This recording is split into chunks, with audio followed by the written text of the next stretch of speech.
The 1971 movie Wake in Fright offers a gripping glimpse into the harsh Australian outback, a setting that becomes a character in itself. This psychological thriller not only showcases the rugged landscape, but also presents a gritty narrative that explores the dark underbelly of human nature. As you watch, you might find yourself pondering what classic Hollywood actor in this movie was your favorite, and what enduring qualities do you think make this movie an everlasting symbol of the industry. Now, let's delve into some fascinating insights about the film.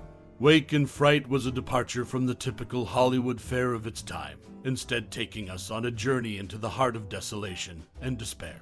The movie's depiction of isolation and the descent into debauchery remains hauntingly relevant, and its impact on cinema endures. We invite you to share your most cherished memory or personal experience related to this movie. We would love to hear your stories and memories in the comments below. So, whether you're revisiting this classic or discovering it for the first time, Wake in Fright is a cinematic gem worth exploring. Dive into the unforgiving Australian landscape and a narrative that leaves a lasting imprint on your psyche.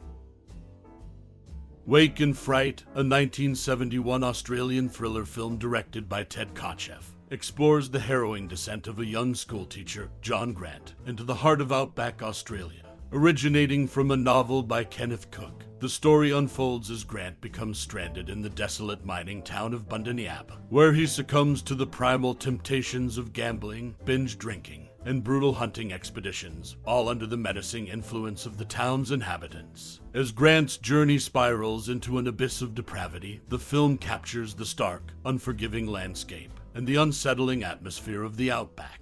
Iconic characters like the enigmatic Jock and the local townsfolk add depth to this unsettling narrative, while the film's unique style marries psychological horror with stark realism. Wake in Fright left an enduring impact on popular culture, known for its unflinching portrayal of the dark side of human nature and the isolation of the Australian wilderness. Its disquieting themes and haunting imagery have continued to resonate with audiences, solidifying its place as a classic in Australian cinema. The opera record Doc Tydon plays in his cabin is a Melita Galli Cursai singing caro nome from Verdi's Rigoletto. This choice of music adds an eerie layer to the film's atmosphere, emphasizing the unsettling nature of the outback. This movie marked Gary Bond's final theatrical appearance. After Wake in Fright, he primarily worked on TV projects. These details shed light on the film's unique elements and its impact on the career of one of its actors. Wake in Fright continues to stand out in the world of cinema for its distinct choices and memorable performances. Director Ted Kotcheff's 1971 film Wake in Fright made a lasting impression on the Australian crew, particularly with English-born actor Donald Pleasence's spot-on Aussie accent. Kotcheff, who knew Pleasence's talent for accents, had cast him in the past as a convincing U.S. president. This attention to detail and authenticity added depth to the film, capturing the essence of the Australian outback. Interestingly, the film's bar scenes presented a unique challenge. Chips Rafferty, in his final film appearance, insisted on real pints of beer. Kotcheff tried to substitute non-alcoholic beer, but Rafferty, with a discerning taste for the real thing, demanded authentic pints. His commitment to the role meant he was consuming up to 30 pints per day during filming.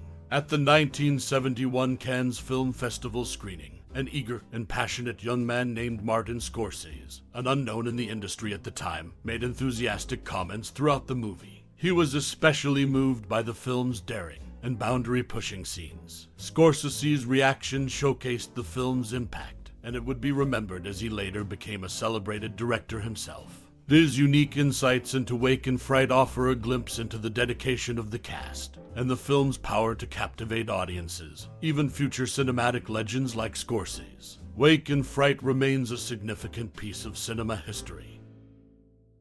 Wake in Fright, the 1971 Australian thriller film directed by Ted Kotcheff, has its share of interesting facts. One notable tidbit is that the film was released in Britain and America under the title Outback. However, it later reverted to the title of Kenneth Cook's original novel for its DVD release. Another intriguing fact is that Michael York was Ted Kotcheff's initial choice to play the role of John Grant. Still, he turned down the role due to the hunting scenes. Years later, during a chance encounter with the director, York expressed regret for not taking part in the film. Lastly, Wake and Fright is filled with scenes of people consuming alcoholic beverages. There are approximately 107 occurrences in the film where a person drinks from a beer glass, beer bottle, or whiskey glass. These facts provide a deeper look into the film's history and production, making Wake and Fright an intriguing piece of cinematic history.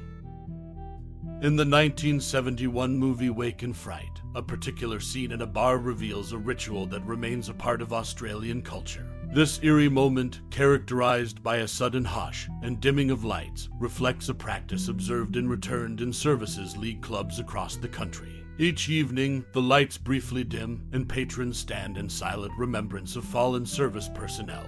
The ceremony typically includes the recitation of the Ode of Remembrance, a stanza from Lawrence Binion's For the Fallen. It goes, "They shall not grow old, as we that are left grow old. Age shall not weary them, nor the years condemn. At the going down of the sun, and in the morning, we will remember them."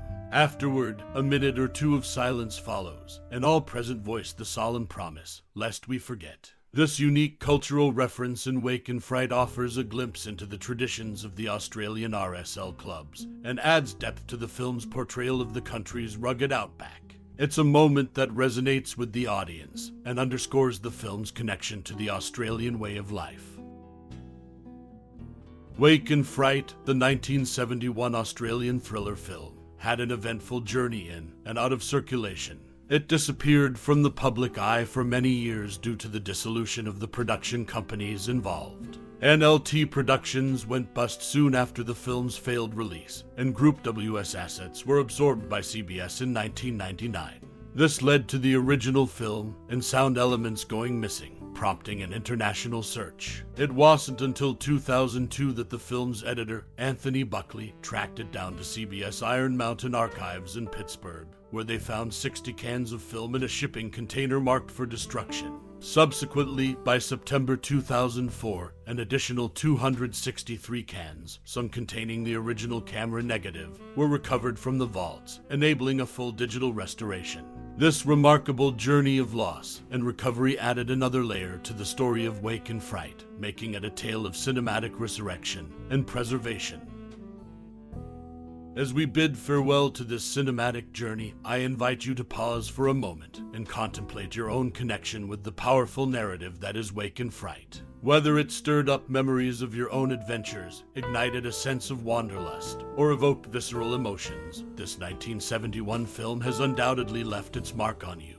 Now, I encourage you to share your cherished recollections, your deepest reflections, or even your personal interpretations of this timeless masterpiece. Let your voice join the chorus of those who have been touched by the gritty realism, the haunting beauty, and the profound themes that Wake and Fright weaves into its narrative fabric.